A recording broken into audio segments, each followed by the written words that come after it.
Yes, so our next topic is horizontal projectile.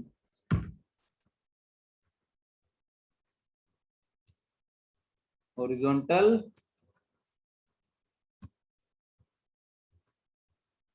projectile. Just a minute beta.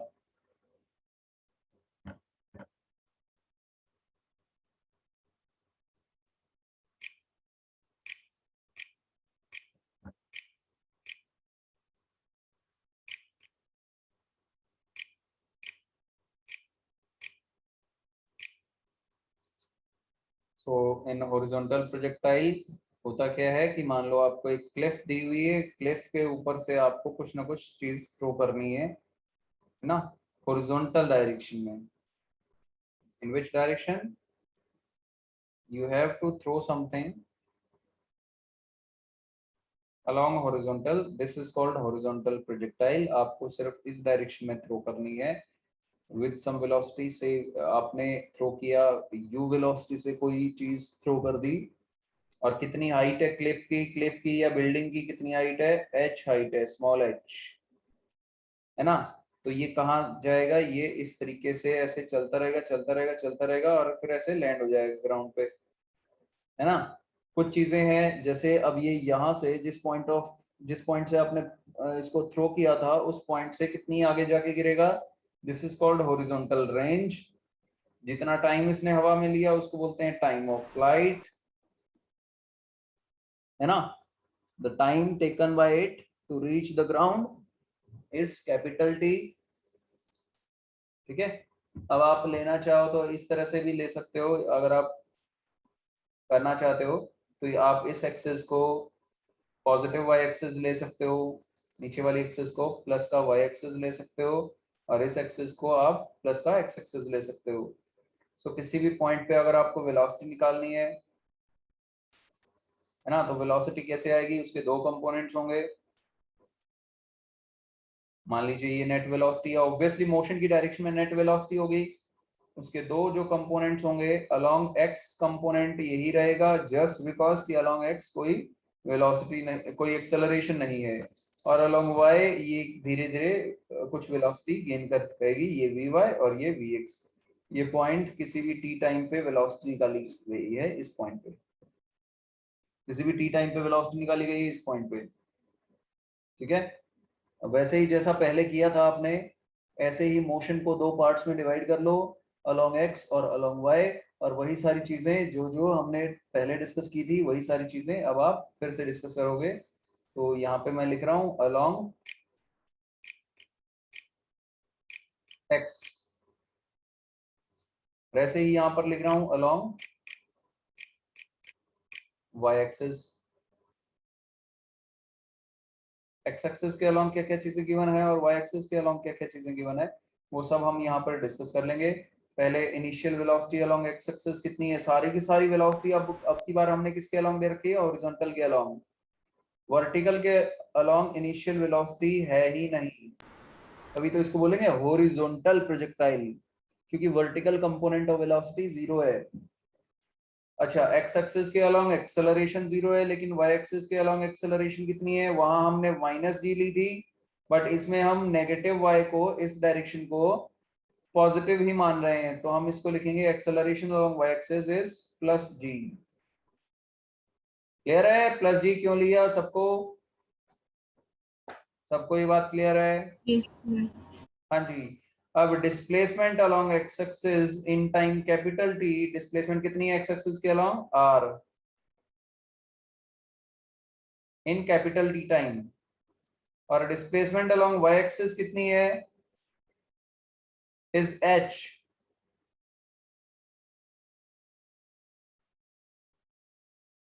Capital T time में displacement along Y axis है capital H. Clear है. तो वही सारी चीजें सबसे पहले हम लोग निकालने वाले हैं. Wait a minute. सबसे पहले लिखिए आप heading time of flight.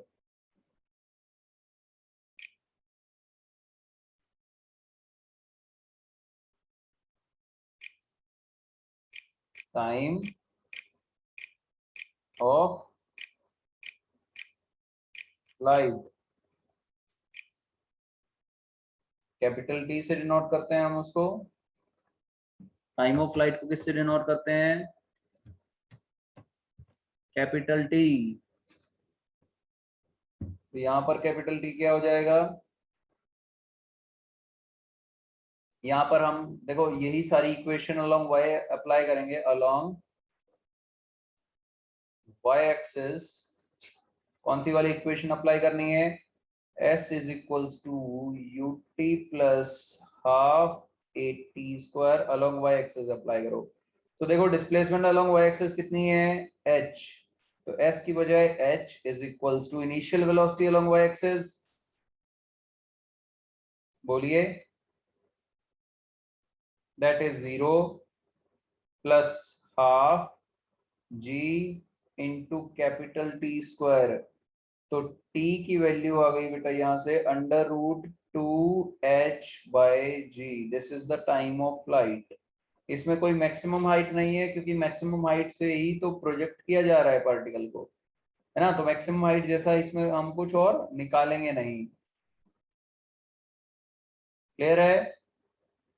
Time of flight के बाद आता है horizontal range.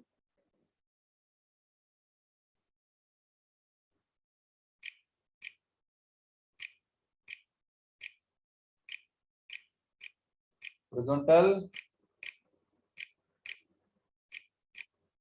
Range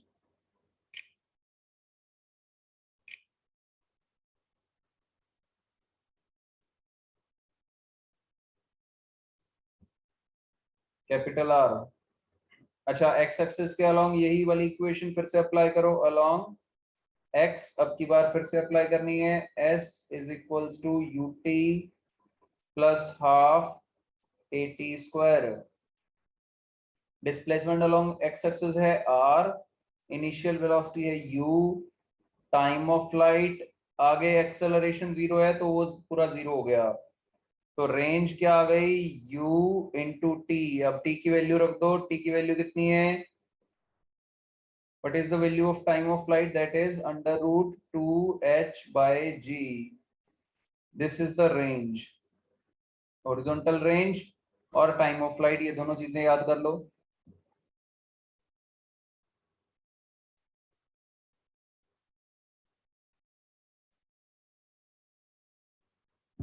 So we have to find velocity at any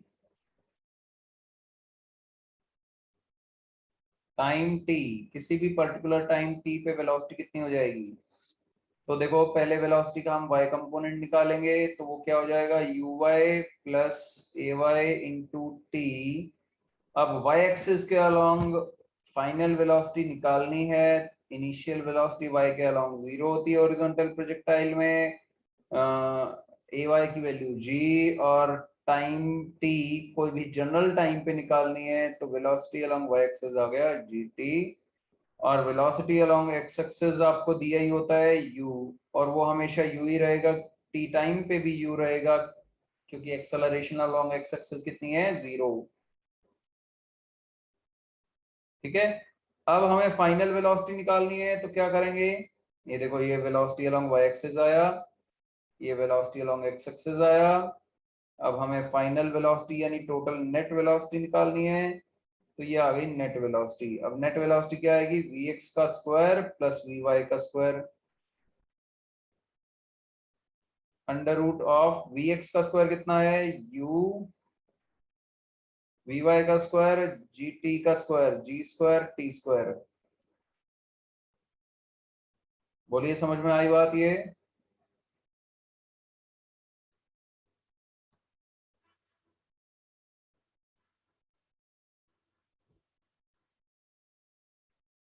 आया क्या समझ में?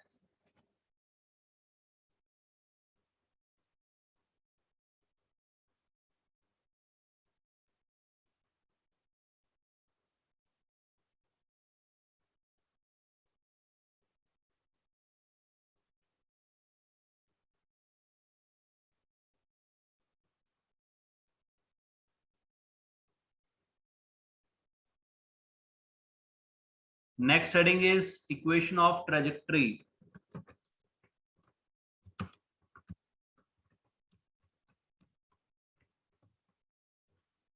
अब हॉरिजॉन्टल प्रोजेक्टाइल में इक्वेशन ऑफ ट्रेजेक्टरी किस तरह से होगी, यानी इक्वेशन ऑफ पाथ कैसी होगी वो देखिए। यहां से मान लो आपने एक प्रोजेक्टाइल को थ्रो कर दिया u वेलोसिटी से, है ना। अब वो प्रोजेक्टाइल ऐसे जा रहा है इस तरह से, किसी भी पर्टिकुलर टाइम पे उसकी डिस्प्लेसमेंट अलोंग एक्स एक्सिस तो हो गई x, y एक्सिस के अलोंग उसकी डिस्प्लेसमेंट होगी y। तो अगर मैं नीचे वाली एक्सिस को पॉजिटिव y एक्सिस मान रहा हूं तो ये कोऑर्डिनेट हो गए उस हिसाब से x, y, है ना। हमें एक्स वाई के बीच में ही रिलेशन निकालना है अभी, राइट, यही निकालते हैं ना। तो s is equals to U T plus half A T square, हम किसके अलोंग लगा देंगे, अलोंग एक्स एक्सिस। हम ये अप्लाई करेंगे एक्स एक्सिस के अलोंग डिस्प्लेसमेंट अभी फिलहाल t टाइम तक कितनी है, x डिस्प्लेसमेंट है, इनिशियल वेलोसिटी u थी, टाइम है t, एक्सेलरेशन 0 होने की वजह से वो लास्ट वाली टर्म 0 हो गई। तो टाइम कितना आया यहां से, टाइम की वैल्यू आई x बाय यू। बोलिए क्लियर है। Yes sir. अब अलोंग y एक्सिस यही फॉर्मूला दोबारा लगाओ, s is equals to U T plus half A T square. बोलो क्या आया, displacement along y axis is y, initial velocity along y axis is 0 plus half, acceleration is g into T square. अब t की जगह हम लोग क्या रख देंगे, वो ऊपर वाली वैल्यू x बाई यू, तो हाफ जी टी स्क्वायर था तो X square by U square आपका रह गया। आंसर आया y is equals to g upon 2u square into X square.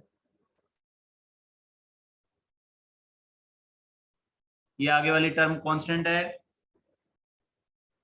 ना। अच्छा ये 24 नहीं है, कहीं 24 किसी को नजर आए, this is 2u square, you square into X square. Right.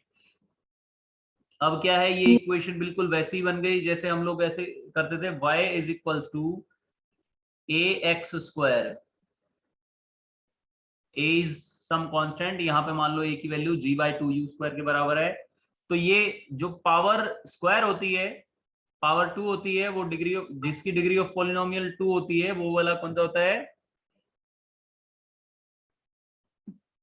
Parabolic बनता है। वो क्या बनता है, वो पैराबोलिक पाथ होता है उसका। तो इक्वेशन ऑफ पाथ निकालने के लिए हमने इसको y और x में रिलेशन देखा, और रिलेशन देखने के बाद हमने ये जाना कि हाँ this is the polynomial of degree 2, that means this graph is a parabolic, this is a parabola graph. ठीक है, बोलिए डन। ठीक है, आगे बढ़ते हैं। अब एक आध न्यूमेरिकल इसके ऊपर हम लोग ऑब्जर्व कर लेते हैं। सपोज आपको बहुत सारी चीजें निकालनी है, अभी जैसे मान लीजिए एक एरोप्लेन है, जनरली ऐसे ऐसे क्वेश्चन ही आते हैं। एक एरोप्लेन है, फाइटर प्लेन कह सकते हैं,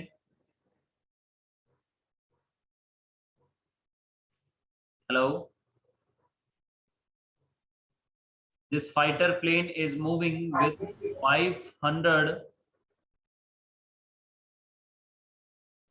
550 मीटर पर सेकंड, लगा लो 50 मीटर पर सेकंड की स्पीड से फाइटर प्लेन उड़ रहा है, और इसने एक बॉम्ब गिरा दिया यहां से, bomb shell.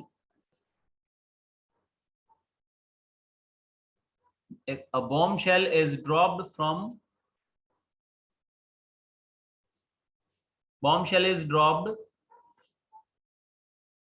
from the plane, और टारगेट जस्ट उसके नीचे है। दिस इज द टारगेट, ठीक है। अब इसने उड़ते हुए गिराया है ना, और किस हाइट पे ये उड़ रहा है, it is flying on the height 1 kilometer, that means 1000 meters. अब आपको बताना है कि ये एक तो कितनी आगे जाके गिरेगा, this bomb shell will land on the ground, तो आपको बताना है how far it will land on the ground, how far from the target it lands from the ground, and with what velocity, कितनी velocity से वो ground को hit करेगा वो बताना है, with what velocity it will hit the ground and how much time it will take to reach the ground। तो तीन questions हैं। First, how far it will land, how far it will land on the ground,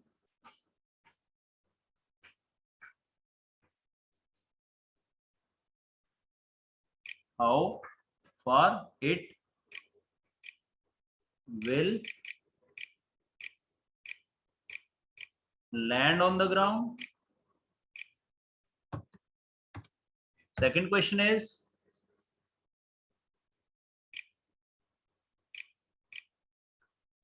is, with what velocity,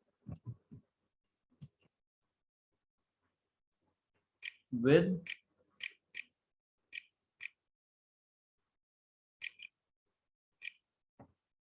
what velocity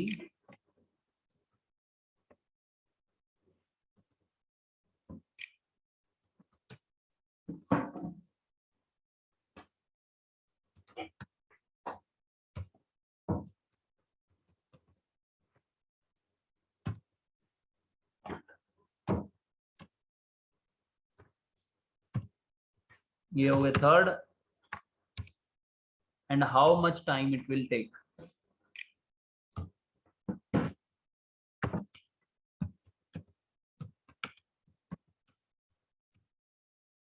it will take to land on the ground।